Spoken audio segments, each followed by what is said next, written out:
Hectic. So before he went to exile, this was actually his home. And what we basically do at the Ortambo Cultural Precinct, we have children that are ambassadors of the precinct. We have programs that are established for the high schools as well as the primary schools. So we do have kids that come here on a daily basis. We do have programs that we run.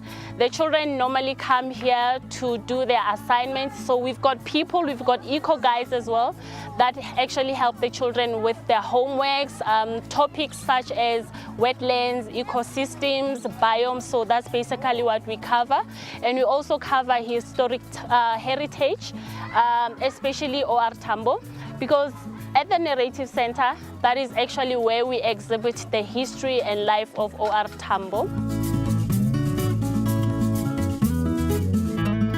And also to eliminate carbon footprints, most of the material that is used here is actually recycled material because this is a green building. So our precinct is divided into 4 categories. We've got the environmental center, we've got the narrative center, and we have a lovely outdoor amphitheater which accommodates about 300 people. You can have weddings, you can have school tours, anything actually, any celebration. So we do also accommodate those. So at the corner of every building is a JoJo tank that is meant to capture the rainwater, which will automatically flow into the JoJos.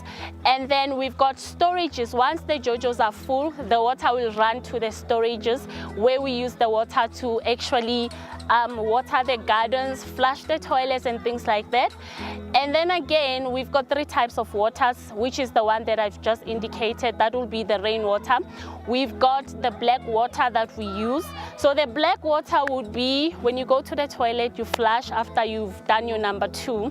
So that we call the black water that we use to produce methane gas, which will then in future use to power up the stoves in the kitchen.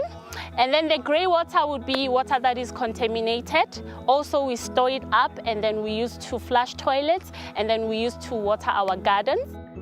From being a teacher, a science and math teacher, to being a lawyer and then eventually becoming a politician. So it just tells you how much motivated he was to learn.